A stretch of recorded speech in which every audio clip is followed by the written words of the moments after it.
You think you've purchased something because you enjoy it, because you desire it, because it keeps you safe, but in reality you have been programmed. Nobody likes to feel this way and will surely deny it, but yet every day it's the truth. Wake up from your slumber and accept reality.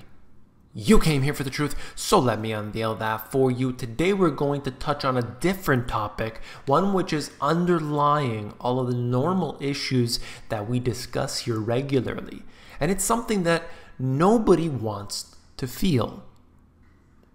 If you look at this image here, nobody wants to feel like they're in a cage, like they're an animal being poked and prodded. Nobody wants to feel that they're being led to the slaughter, and yet sometimes this belief that we have, well, unfortunately, if everybody would look into it a little deeper, sometimes this is exactly what we are. Our belief systems are made up of how we've been influenced throughout our lives. In our childhood, particularly as we grow up, the people we're surrounded by, the media on television, the newspapers, the books, people surrounding us, giving us information, and we learn it from various sources. And that programs us over time, especially the experiences we've had. For example, if you had a particular accident on a bicycle, every time you see a bicycle, perhaps that would trigger that event back inside of you. And these things are normal for a lot of people. But where do we get all of our little more subconscious responses to various things in our life? Our interpretation of the banks or the mega corporations, where does that come from? Did we watch a few movies perhaps that put these mega corporations into a bad light? Or were we reading the books, looking at the inside scoop of what's really happening in these companies? What about in agriculture? Did we watch a few documentaries about it? Or did we work on a farm? Where is the information coming from? What's the source? And how have you been programmed over the years? Always look deeper into your own mind, into the media which you receive. Always look deeper. The 4 companies that control the 147 companies that own everything. Now, recently, I had done a video about this actually, and even previous to that. There are 147 mega corporations that control the world. But if you look a little closer, according to Forbes, there are 4 companies that control these 147 companies. Interesting. So we can see the consolidation. And I want to touch on some points. Perhaps I'll save it for a moment, just to get through this, because I know if I don't actually mention the 4 companies, then there's going to be a lot of thumbs down. So might as well just touch on it, although I don't think it's significant. In fact, if I said the words, the 5 companies that control the 147, but it's actually only 4, then I would get a lot of hate mail, even though it's actually insignificant as far as I'm concerned. So it goes through here, and you can see they will cover it right here. All right, 4 companies. McGraw-Hill goes through. They've owning basically the benchmark indexes. You got the CME group with the Dow Jones, Barclays. It's going in. They had to take over Lehman. It talks about Lehman's aggregate bond index and so on. Together, these 4 firms dominate the world of indexing, and in turn it means that they hold real sway over the world's money. It's huge. We are talking about trillions of dollars flowing through these systems, all controlled by just a few corporations. Doesn't matter if it's 4 companies or 5 companies. Absolutely not. What's important is that just a few people can control a massive amount of companies which means products, services, regulations, laws, so on. Just a few people. If you think about it, if the CEOs of these companies, presidents, some of the high-level executives, just a few people in each company, you could then control everything down, down, and down the line, down the ladder. That's that. This is one I've shown you here before, and it's the illusion of choice. 6 media giants now control a staggering 90% of what we read, watch, or listen to. These are the companies here. This is the US, by the way. And so we have these companies. Since this chart actually came out, it's an infographic. Since it came out, there has been even more of, the mergers that have taken place. So it's even worse. And at the bottom, you can see all the different companies there. That's fine. The media is controlled largely by just a few companies. So all the information you get is from essentially one source, right? All of that, and you've probably seen the video before where they had to put out a message. All of the different media companies literally they were reading from a script. And there's a nice video about it. If I can find it, one day I'll put it in one of my videos. But they literally showed a split screen view of all the different companies saying the exact same script all at the exact same time. Now that's not a good thing. So we know that there is no bias. They make it seem like there's a left and a right in the media, but there really isn't. There truly isn't. And then we have this, top lobbying industries in the United States in 2017. The amounts, as far as I'm concerned, don't mean much to me. I just want to use this as a prop to talk about lobbying. So you have the different health industries near the top, insurance, we got oil and gas, we got real estate, and so on. Okay, all these different industries. But the fact is that we have companies which have their alumni in positions of power in the government. Let's just use the example of Monsanto. This company is able to have their people in power. They can give them a little check mark every time and everything gets to pass.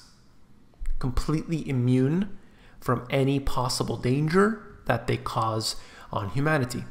And this is because of lobbying. This is because of the system of the revolving door.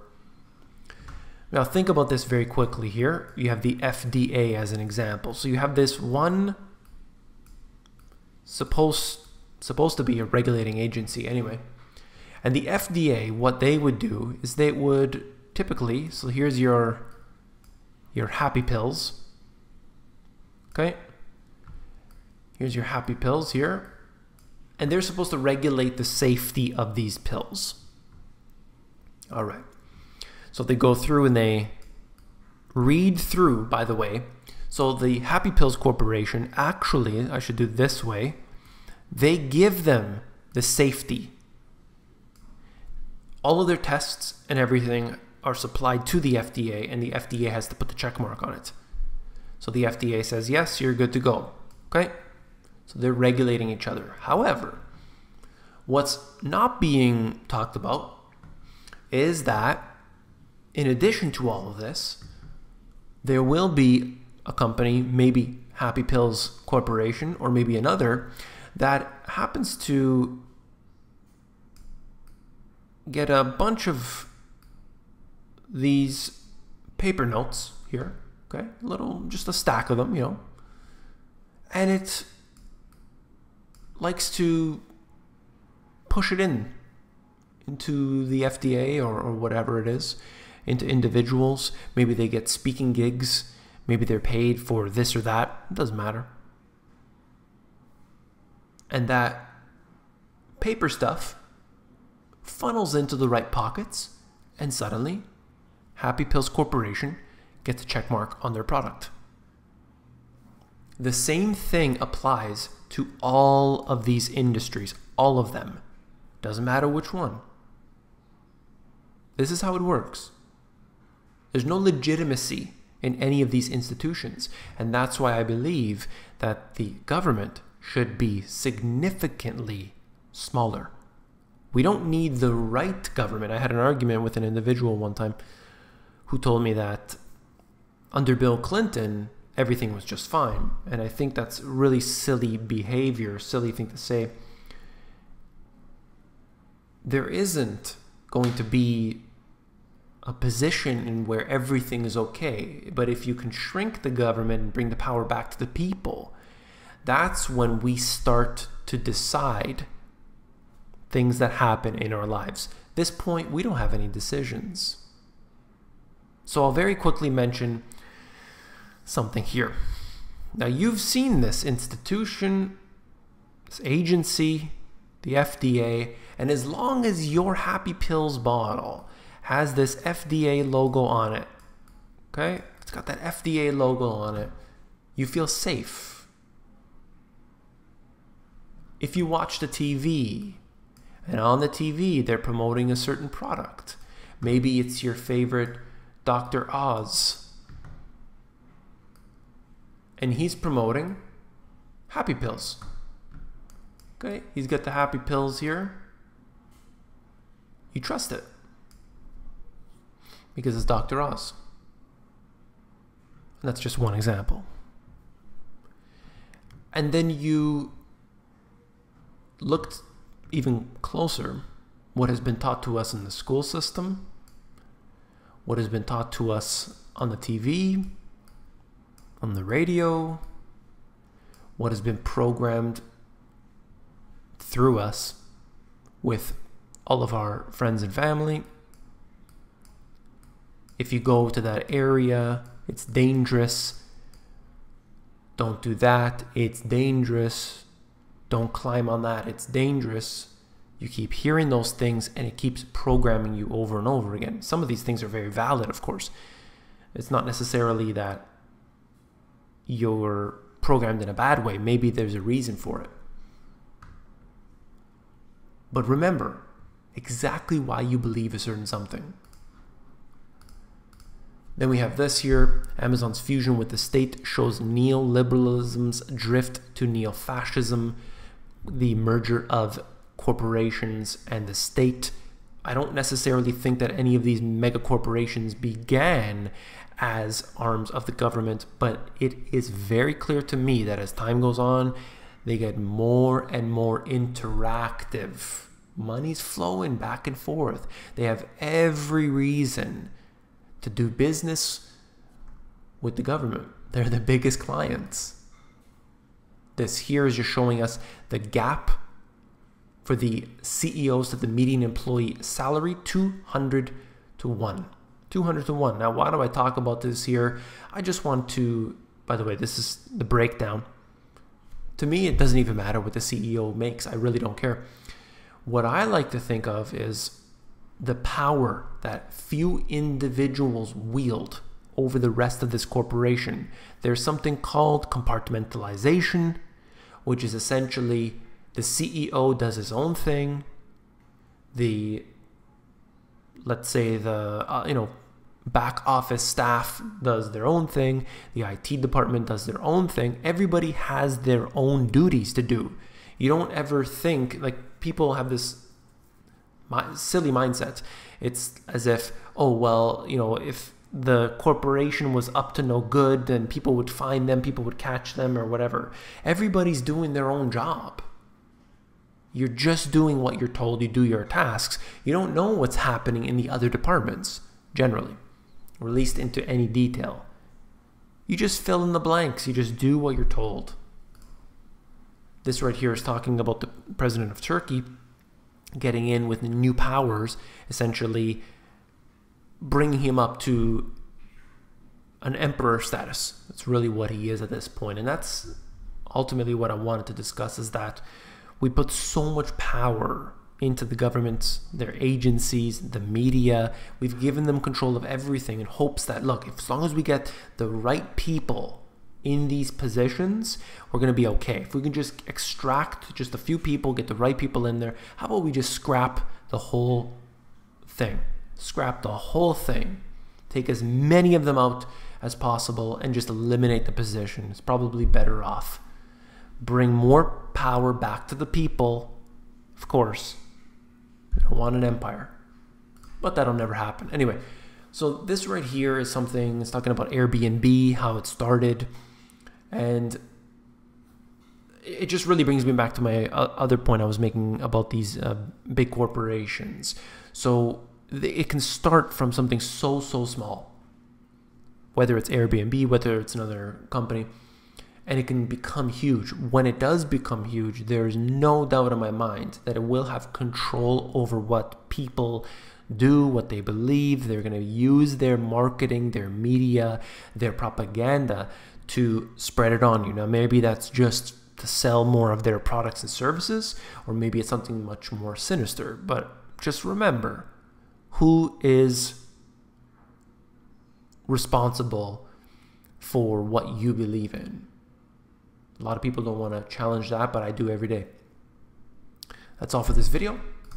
If you found it informative, please give me a thumbs up. And of course, if you want more information, the financial education you were not taught in schools, these two books have it all. There's a link in the description of this video. If you're more interested in the audiobook version, you can get that at themoneygps.com.